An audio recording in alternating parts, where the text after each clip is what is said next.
नमस्कार दोस्तों। मैं हिम्मत सेठ एक बार फिर आपके सामने उपस्थित हूँ एक नए विषय को लेकर।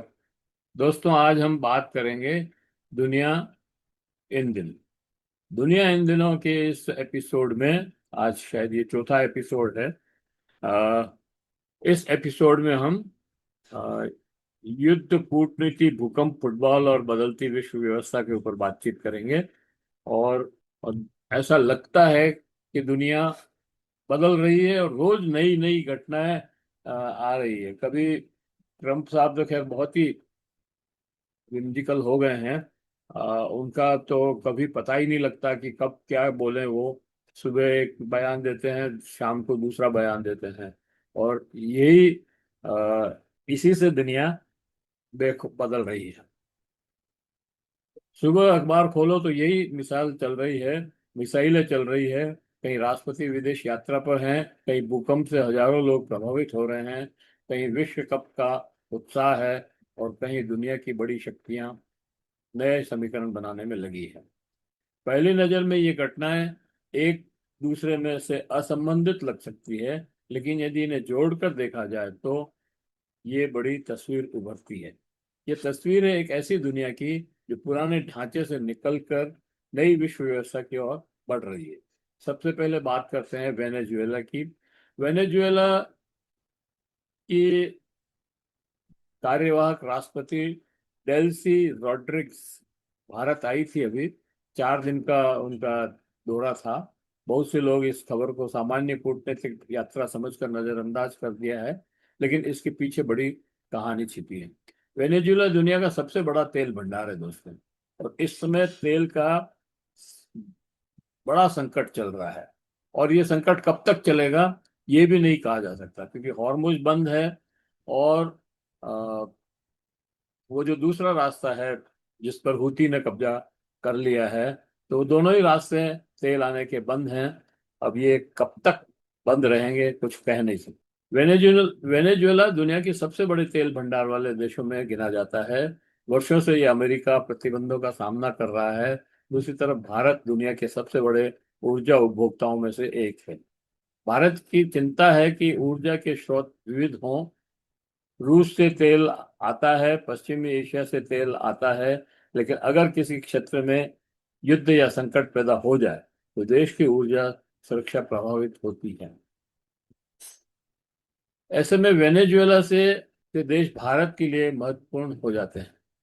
और ये इसलिए भी महत्वपूर्ण है दोस्तों कि आपको मालूम होगा कि जब रिबेरो, मतलब अमेरिका के विदेश सचिव जब आए थे रिबेरो, तो वो घोषणा करके गए थे कि वेनेजुएला की राष्ट्रपति यहाँ आने वाली है। और हम भी उसका इंतजार कर रहे थे क्योंकि हमें तेल चाहिए। हालांकि वो तेल बहुत दूर से आएगा तो महंगा है, उसका ट्रांसपोर्टेशन ज़्यादा लगेगा। और वो तेल गाढ़ा बहुत है, तो उसको रिफाइन करने में भी ज़्यादा समय और पैसा लगेगा। लेकिन अब हमारी मजबूरी है, क्योंकि हमने दूसरे तेल के जो स्रोत हैं वो हमारे लिए बंद हो गए हैं। ईरान पे प्रतिबंध लगा हुआ है, रूस पे भी करीब करीब प्रतिबंध ही है। तो ऐसे में हमको वेनेजुएला जैसे देशों से तेल लेना पड़ रहा है। ये यात्रा केवल दो देशों के रिश्तों की बात नहीं थी। ये उस बदलती दुनिया का संकेत थी जिसमें विकासशील देश आपस में नए आर्थिक रिश्ते बना रहे हैं। लेकिन दोस्तों, इस दौरे का कोई विशेष फलितार्थ तो नहीं हुए, क्योंकि न तो कोई एमओयू साइन हुआ, न कोई लॉन्ग टर्म एग्रीमेंट साइन हुआ कि हम ऐसे ऐसे आगे बढ़ेंगे। तेल लेने की भी बात जो हुई वो कोई कागज पे नहीं उतरी। मतलब ऐसे ही बातचीत तो हुई है, लेकिन कोई बहुत बड़ी उपलब्धि अ, हमें नहीं दिखती। पता नहीं, अब वो विदेश विभाग वाले जाने के उनको कोई बहुत। और पूर्वी एशिया की ओर चलते हैं। राष्ट्रपति शी जिनपिंग उत्तर कोरिया की यात्रा पर गए थे अभी। कई वर्षों बाद हुई ये यात्रा साधारण घटना नहीं है। उत्तर कोरिया लंबे समय से चीन का सहयोगी रहा है, लेकिन हाल के वर्षों में रूस और उत्तर कोरिया की निकटता बढ़ी है। ऐसे में चीन ये संदेश देना चाहता है कि पूर्व एशिया में उसकी भूमिका अभी भी निर्णायक है। दुनिया का शक्ति संतुलन बदल रहा है। हम अमेरिका, जापान, दक्षिण कोरिया एक तरफ दिखाई देते हैं, चीन, रूस और उत्तर कोरिया दूसरी तरफ अपने रिश्ते मजबूत करते नजर आते हैं। और अभी जो ये नया शीत युद्ध नहीं है, लेकिन प्रतिस्पर्धा का नया दौर है। लेकिन अभी जो अ, ईरान और इसराइल का जो युद्ध चल रहा है, उसमें भी उत्तर कोरिया ईरान के साथ मजबूती के साथ खड़ा है। और वो हर हर बार ये कोशिश कर रहा है कि किसी तरह मैं इस युद्ध में मुझे भी बुला लिया जाए। लेकिन इस पूरे विवाद में एटॉमिक पावर की कोई बात नहीं। अणुबम जो बना रखे हैं, उसमें परमाणु बम जो बना रखे हैं, उसको उसके निशस्त्रीकरण की कोई बात नहीं। तो ये एक अलग तरह का दौरा था। अब आते हैं पश्चिमी एशिया पर। इसराइल और लेबनान के बीच तनाव बढ़ा है। इसके बाद ईरान और इसराइल के बीच भी टकराव की खबरें सामने आई है। युद्ध बंदी होते हुए भी इसराइल ने लेबनान लेबनान के दक्षिणी भाग पे ही नहीं, अ, उसकी लेबनान की राजधानी बैरूत पर भी हमला कर दिया। जब बैरूत पर हमला कर दिया, तो ईरान ने उसका जवाब देना मुनासिब समझा, क्योंकि उसने पहले ही मना के दिया था कि अगर इसराइल के हमले नहीं रुके, बैरूत पर या लेबनान पर हमले नहीं रुके, तो हम इस युद्ध बंदी को तोड़ देंगे। हम इस युद्ध बंदी को नहीं मानेंगे। इसलिए कि लेबनान हमारे साथ है। लेबनान हर मोर्चे पर युद्ध बंदी होनी चाहिए। लेबनान में हूती के साथ, गाजा के साथ, और तो और ईरान का तो था ही। तो इसलिए ईरान ईरान ने इजराइल पर फिर हमला किया।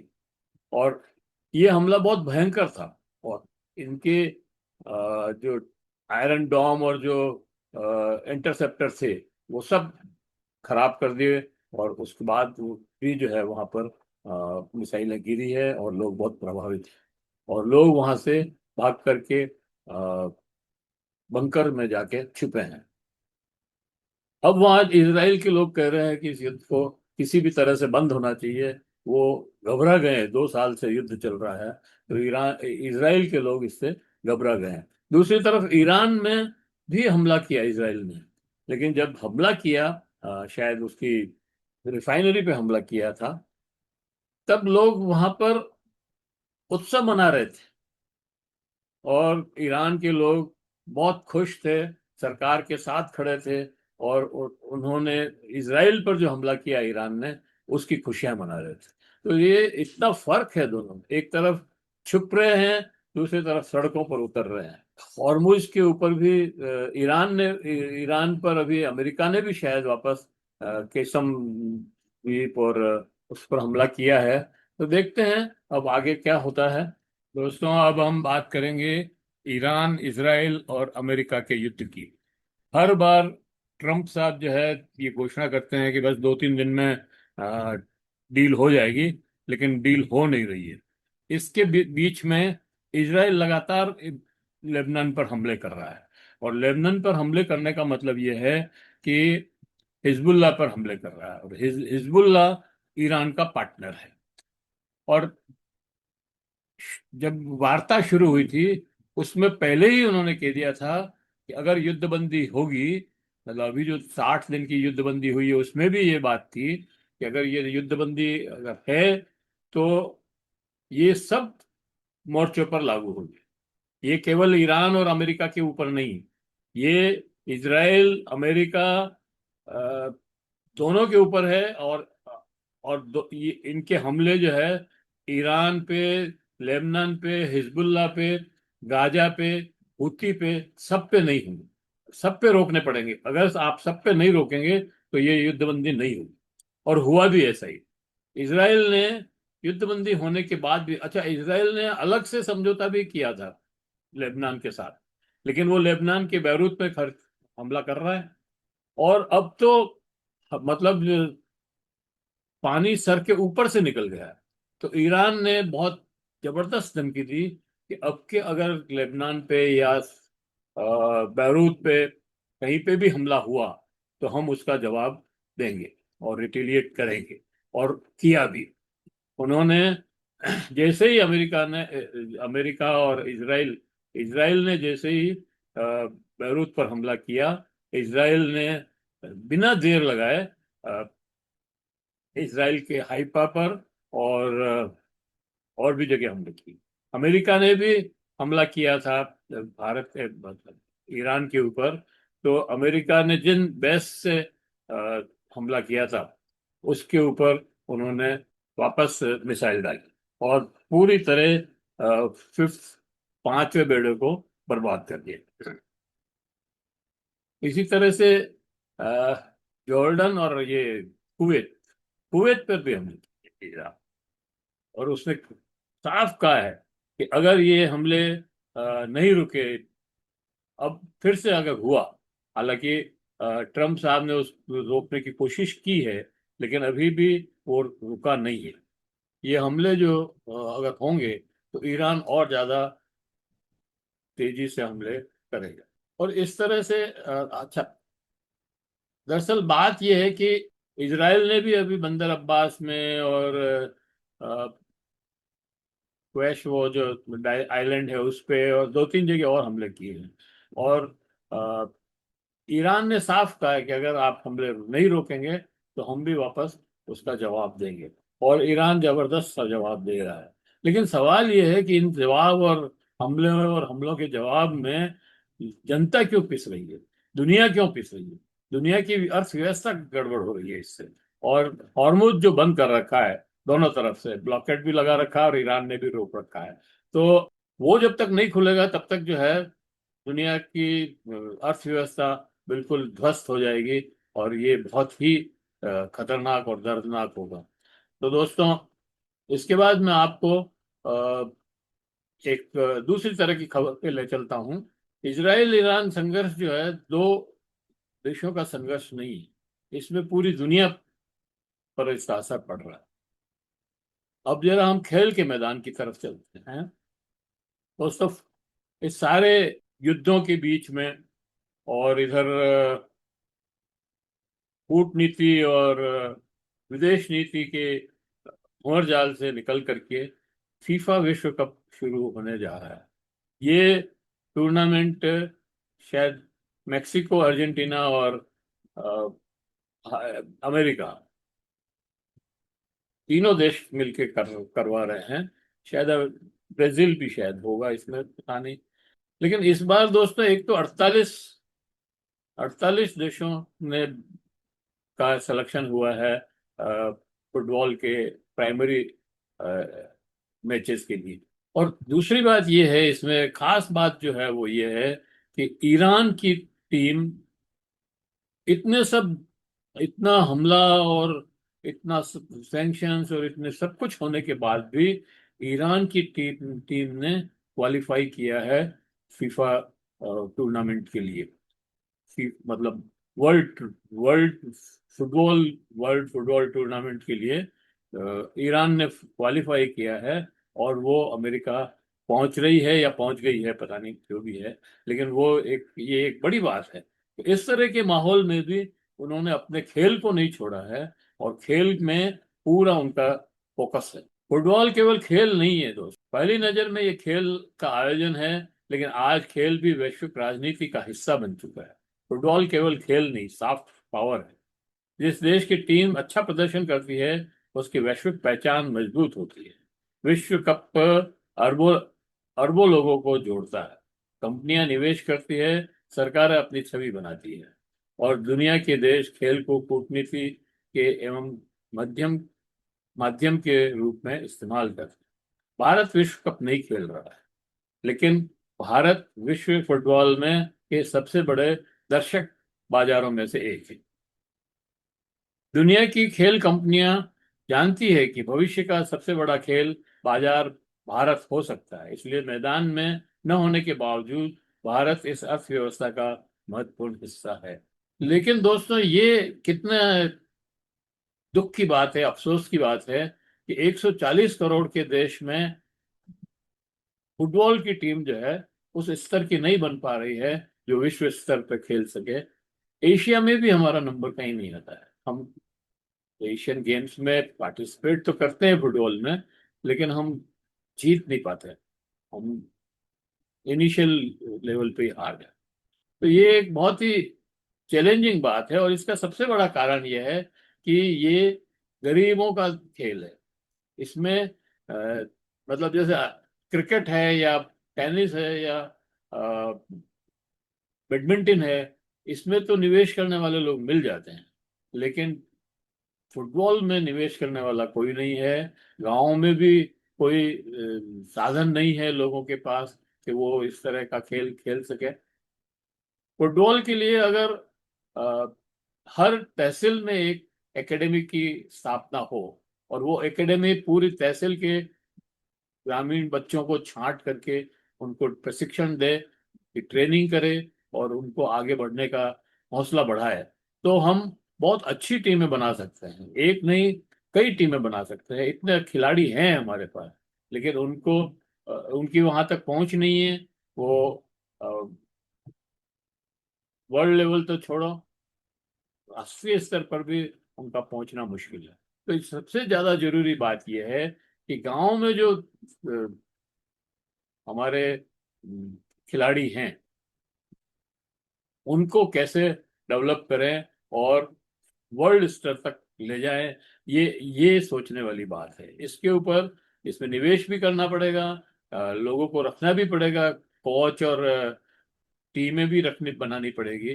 तो इस तरह से अगर करें, कोई एकेडमी खोले और कुछ सीआरएस का पैसा इसमें लगाए, तब ये काम अच्छे से हो सकता है। अब दोस्तों, एक बुरी खबर है, और वो उस पर भी बात करना बहुत जरूरी है, क्योंकि वो एक ऐसी घटना है कि जो मानवीय सभ्यता को समाप्त करने वाली। अब बात एक ऐसी घटना की है जो हमें याद दिलाती है कि मानव सभ्यता कितनी भी शक्तिशाली क्यों न हो जाए, प्रकृति अभी भी सबसे बड़ी शक्ति है।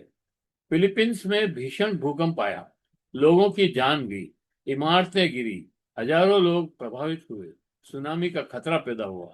ये घटना केवल एक प्राकृतिक आपदा नहीं है दोस्तों, ये हमें बताती है कि आधुनिक दुनिया की चुनौतियां कि केवल युद्ध और राजनीति नहीं है। जलवायु परिवर्तन, प्राकृतिक आपदाएं, समुद्र स्तर में वृद्धि और पर्यावरणीय संकट भी उतने ही बड़े मुद्दे हैं। आने वाले वर्षों में दुनिया को युद्धों से अधिक संसाधनों और पर्यावरण की चुनौतियों का सामना करना पड़ सकता है। अब यूरोप की तरफ चलते हैं। फ्रांस वैश्विक आर्थिक और राजनीतिक बैठकों की तैयारियों में जुटा हुआ है। G7 अन्य अंतर्राष्ट्रीय मंचों पर दुनिया की बड़ी अर्थव्यवस्था, ऊर्जा, व्यापार, कृत्रिम बुद्धिमत्ता, जलवायु परिवर्तन और सुरक्षा के मुद्दों पर का चर्चा पर चर्चा कर रही है। यहाँ यहाँ भी भारत का महत्व बढ़ रहा है। भारत अब केवल एक विकासशील देश नहीं माना जाता है। Bharat G20, BRICS, quad, Shanghai सहयोग संगठन और कई अंतर्राष्ट्रीय मंचों पर सक्रिय सदस्य तो है, लेकिन सक्रिय भूमिका नहीं निभा पा रहा है अभी भी।